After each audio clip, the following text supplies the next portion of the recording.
It's a map that leads to longer PVZs in my experience. Just given the architecture of the map, which you, I think, pointed out during our brief pause. Yes, I was looking mostly about one thing that I really found interesting is that Zergs can try to use these ridges sometimes with things like lurkers for a better exchange. But okay, let's see how it goes, because right now we do have Mr. Gem as the orange Protoss at the top left location. We do have ZaRaki as the white Zerg at the top right location.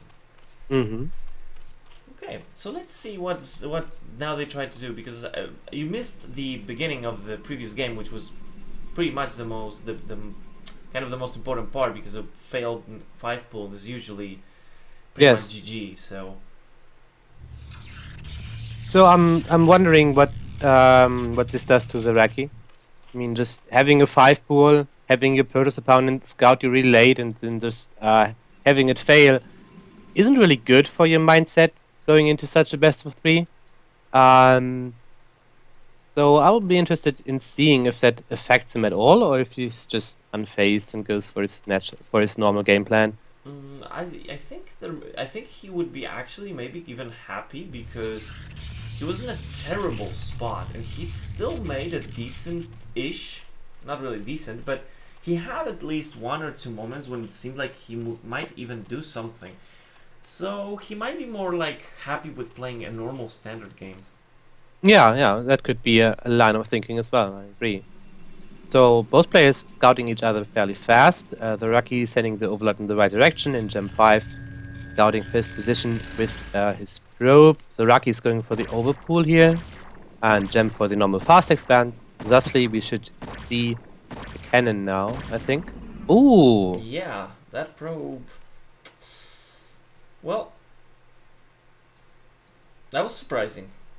Yes, Djem sends the next probe out immediately. And this can be a big issue when you have a hard time to send another scouting probe out, because there's Zerglings in front of your natural.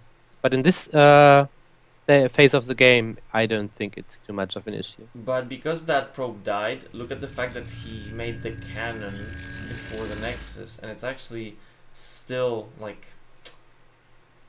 It's actually not that late of a Nexus, but there's actually drones coming, like only 2 Zerglings and the rest are drones, right? So yes, that probe was actually huge. Yeah, like we discussed in the game of where that draw did play, it does matter a lot if you can get those correct scouting information and adjust your build order accordingly. Just going for the next first is a big thing, and now you can see Djem trying to get into the main base again. Once you know ZaRaki is up to any shenanigans. And ZaRaki did have time to actually block the ramp with the 2 Zerglings, but he didn't realize it. So yeah, it would have been a nice move, because actually ZaRaki is not doing anything crazy, but as a Protoss player, if you lose your first scouting probe and then you can't get up the ramp because it's blocked, you actually have to wonder, what is my opponent doing? Exactly. Is he going for a Hydra bust, or is he going for some other shenanigans? That's always an uncertainty, and it you tend to play safer, perhaps a bit too safe, in these situations. So, you know, actually, I just realized, Djem had 2 probes between his forge and his gateway at the expansion, and as soon as he saw that the 3rd was put down, he moved them back to mining. So he wasn't actually sure how many units maybe there were made, because he didn't know where that 300 minerals went. So until he scouted that, he still kept the 2 probes, just in case it was a Zergling run by. Yeah, and it's interesting to see these minor corrections by players according to how the game develops. This is all in part due to the fact that he didn't have the scouting information that he really wanted. Because if he hadn't lost his first scouting probe, he would have seen the 3rd much earlier. So it has some economic implications, right? And that probe now is also, I think, trying to take the Zerglings as far away of that third as possible. Oh, Oh but it yeah. does die. But he did a fine job. Jem has no ZaRaki has no idea that these two zealots are coming over to third Yeah, base, and and the next they two might. are waiting up to go to the other base. Yeah. And now he's moving him out. ZaRaki sees him now. He has speed, but there's two zealots in his third base, killing a drone here. And there's just more drones popping. They all might fall. He has to evacuate them now. Zealots begin to work. I mean, Yeah, it won't go down, but it's still bad, really. Yeah. It's still bad for ZaRaki. so much mining time lost, and at the same time, the fact that he's actually still building Zerglings. You see from that third hatch instead of drones. Wow. Yeah. And we see that the Stargate is still like going up. It's not like it's not being made. And here's the next two zealots coming over to the natural, which will be dealt with. But still, Djem has openings here, and he's moving in now with the other two zealots. Yeah, now that ZaRaki is retreating, and yeah, still the drones have to be evacuated. So Djem is doing quite a bit of economic damage here. You know, the funny thing is that when I try to do something like this, it like all my zealots get found and they all die. I don't know how how exactly Djem is able to always know where to put his zealots for a few seconds and then send them to attack. You know how the best Protoss players are those that are actually quite strong as a Zerg player too? Yes, I heard about that. Like Bizu, for Yes. example. You have to have a pretty good idea how the Zerg will react, where his overlords could be, and when it's the proper time to move out to pull something like this off. You have to read him very well. You saw those. I think the zealots saw the Muta pop out. Oh yeah, I think he did. And he's already getting... no, he just has one cannon in each mineral line. He's getting two Corsairs now. Oh, but there's 5 Mutas coming over. Could be a bit close. Well, with a Corsair and a cannon... no, I don't think.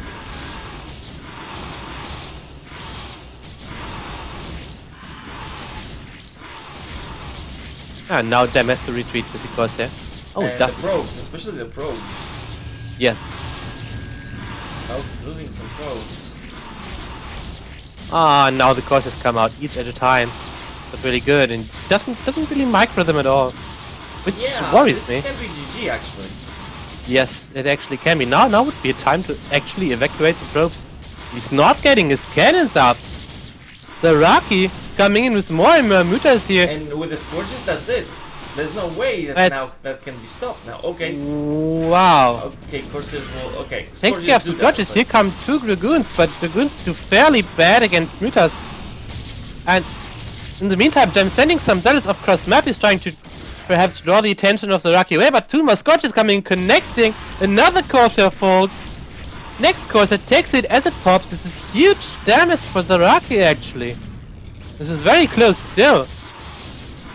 But I think he has this now. There's only 3 mutas remaining. They have to retreat as the cannons are close to being done. Wow. What an intense thing, and yeah. Djem in the meantime working on the third base. He's getting 1 sunken down. Second sunken finishes in time though, so I think with the arriving mutas we'll be fine. I didn't see how many drones he took down. Though. None actually went down. They all escaped. Ah, okay. But still, yeah, he did some economic damage to ZaRaki in the same time as well. Yeah. Not as much as he took off the harassment, but... I think that actually right now, because of all of this, I think that actually ZaRaki is ahead, because even though that he lost units and he didn't drone and things like these, the good thing for him now is that he still has a pretty strong economy. He can rebuild those drones in an instant. And Djem lost so much gas, especially the gas for the Corsairs, that he is basically starting almost from nothing. You see, I don't see a Templar Archives anywhere yet. Yeah. And he has to commit to a decent Corsair count here. He's on 6 Corsairs, he has to be safe from that, so that's why he didn't get an Archives yet. He's preferring the +1 attack upgrade. over the over the Templar archive as his next gas investment. That's a bit curious to me, actually. But, maybe he knows he still can't attack anyway. Even if he does get the Templar archives, he would still be kind of stuck in his base. Oh, okay. Ooh, that's a big engagement. Ooh, but Scourges don't really connect. Oh god, that went so badly. Oh yeah, and now these overlords are free for the picking. And Djem knows it. He's going for it. He's getting aggressive again. He's moving out with his army at the same time. Could be a very hard spot. Ah, but ZaRaki is all over the place and he's supply blocked. He can't build units. That's definitely true. And you got to bet that some of those eggs are Scourges. Yeah. They are. He has a nice SimCity at his third base. But only 1 second. So yeah. And here comes the units. Black speed has finished. Actually, this Djem5 crushing in. This will kill the base. I mean, yeah, ZaRaki's trying to block with his drones. That's nice, but it's not enough. And he has nothing to reinforce, just a couple of things. And yeah, this base is toast. So perhaps, despite us being unsure about the wisdom in his decision to push this many Corsairs and get the +1 first, maybe the right move. He picked a good spot to be aggressive. It's still not done. Okay, okay.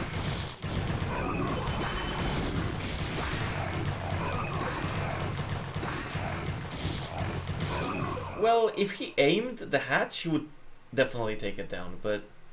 Yeah, but then again, he has some more zealots coming, so he might still do so. It's not like ZaRaki is safe here. Is the +1 finished? No, still not. No, it takes a decent amount of time. That's 3/4 done. That's why I'm wondering. Okay, now the 2 zealots. Now he should really aim the hatch. Oh, yes. Focus the hatchery! He doesn't. He goes for the eco. Interesting. Well, 2 zealots get a lot of kills here. Yeah, that's still good. It's still very good for Djem, but... Ah, yes, I agree with you. He could have killed the hatchery. It's on 192 hit and points. Also look at the look at the mineral bank that ZaRaki has due to the block of the supply block. Yeah. That's what the Corsair harassment does to you. Now he's getting 3 colonies here. No, 1 is in Evo. Oh. Yeah. Now the +1's finished, so... Yeah, I think Djem will get this. Yeah, he does. Picking 1 Hydra now. Working on the Sunken. Those Sunken get finished, but with very low hit points. There they fall. And there's no reinforcements coming for ZaRaki, just more zealots screaming over. Drones have to be evacuated. Once again, just don't chase him too much. Get the hatchery while you can. Yeah, he does so. Now he really needs to work towards the storm as the Hydra count increases, but... well, now it doesn't really matter too much because it's 2 bases to 2 base and Djem is getting now a 3rd. So at this point I don't think even... I mean, he still will want to get storm, but he would actually not even probably need it. Yeah. How far ahead he is. You're right about this. This game is actually quite close to being over. And I'm surprised because there were more than one moment where I thought ZaRaki actually had a decent opportunity to do at least a lot of damage, but... Yeah. Yeah, I agree with that, but Djem, with his early zealot aggression, I think that's kind of his trademark thing. Yeah. Just proving too strong. He has a very strong multitasking. He knows where to pick his spots, and when it's free for him to just move out with his Corsair zealot army, like we saw here, that was brilliant. Well, considering now that he's adding even more gates than I think is humanly possible, that's not looking good, unfortunately, for ZaRaki. Yeah, that's 8 gateways. You can support that on 3 bases. That's fine. That's but yeah, it's a ton of gateways going up. 9 actually. 9. Yeah, that's fine too. And yeah, what is ZaRaki trying to accomplish now? He's getting lurkers. Perhaps he will attempt a bust on the 3rd base with lurkers and then hope that Djem is far away from observer tech, which he isn't. Yeah. And Nah, he's he's also taking a getting third base dropped. instead. I'm sorry? The Djem is also getting a shuttle, so he's Yeah. not just gonna be like waiting. He's probably gonna try to harass from. We can see two DTs already getting ready to get dropped, and of course they're already going down up to the mains to check out if there's anything that he should be worried about. So Yeah. And that's just in the meantime. I mean, once yeah, Jam is able to get his Dragoon range and assemble this like really ground army composition for the Protoss in the mid game, he will just roll over the map, I think. And here's the two Dark Templars being dropped on the very edge. A thing which works well on Sniper Ridge because the main bases are so big. It's ZaRaki intercepting it. But there's just 3 Hydras. And those Dark Templars, man, they're strong. And now he's on the equal line. 2 drones, 3, 4. Yeah, he got 4 drones. That's fine. I mean, this is just. I think the only reason why Djem is doing this is because he doesn't want to get dropped or attacked himself. Because I don't think he even expected that to do any damage. Like, Yeah. if you're not attacking at the same time that you're doing this kind of drop, it usually doesn't do too much. Usually. So. Oh, and that's the we got lurker drop coming in. Yeah. Okay. Yeah. So I think this is what Djem didn't want to have to happen to him. You know, when he was like trying to do these DT drops to kind of say, I don't want that to happen to me. Yeah, maybe that's the point. On the other hand, going for his drop was basically free because he needed to wait some time for his main army to get the right composition anyway, and he can't be aggressive in that spot before he doesn't have enough goons, which are important in the mid game. Oh. So it doesn't really hurt him. Yeah, the lurkers get the back end of the Maynard slide there. But look at the dragoons stuck in the natural of Djem5. yeah, it's the problem of his 2 gateway opening. Just kick Yeah. that gateway. That's a And Jadon 1 cannon problem. maybe. Oh yeah. That look on his face when he realized all those hydras were stuck. Yeah. Glorious. Yeah, once Djem fixes his Jadon problems here, I think he'll roll all over the map. Just end this. Well, I mean, when you have that big of a advantage in terms of army supply, it's either you get your obs snipe or your opponent has to have defilers. Other way, you win straight up. Yeah, exactly. He's just trying to, work his goons around that building, but I don't see the value of it. Look how they bug out. It's horrible. Just kill it. But Kill the it's gateway. because his army is blocking it. He can actually go out. It's just the army is there. Yeah, but it's a bit narrow. Doesn't hurt to kill a gateway and make it a bit bigger. But this is actually a gap that just fits for 1 dragoon. I mean, the army that he's gotten out so far is bigger than anything ZaRaki has to offer. know, but- There's still more coming, so perhaps he just thinks, I don't need those guys. Stay back there. I'm doing this with the rest. Yeah, so ZaRaki trying to assemble some lurker sunken field here, but he's fighting against the odds. Yeah, because and those storms are devastating as well. Very nice storms. And another nice storm, ZaRaki with no room to kite back. 2 ops still remaining, so little hope for that. Yeah, and that's a GG. Okay, I have to admit that after the first game where ZaRaki recovered so well, I was expecting this to be kind of more equal, but yeah, Djem's opening with a 2 gate is really, really, really scary for Zergs now. Yeah, I in my opinion, foreign Zergs have a really hard time dealing with that. I have seen no game so far from Djem versus a foreign Zerg where he got crushed with this. I mean, sometimes the Zerg came out decent of this phase of the game, but it's apparently very hard to stop. And a lot of good Zerg players told me it's hard to stop, so. I think the main reason why it's hard to stop is because in the last maybe year or so, Zergs always are the ones that initiate the build kind of trade. It's kind of like they decide whether they're gonna go Mutas or Hydra Bust or something like that. So I think that's the reason, because they got too used to doing always the same things, And Protoss, Gem5 figured out a way to force Zergs to do something different, and that's why they're Yeah. not yet ready for that. But I'm pretty sure in 3, 5, 6 months we're going to see Zergs handling this pretty well. Yeah, I mean, for any good Zerg player entering the TLC or perhaps even the TLS championships that is going to come up in January, this is, going to be a point. How do I deal with such aggressive plays like Gem5 is showing in every TLC he is participating in? And if that riddle can't be solved, I mean, you gotta be scared, so better solve it. Okay, so I'll need about 30 seconds and I'm back with you. Yeah, of course. I'll open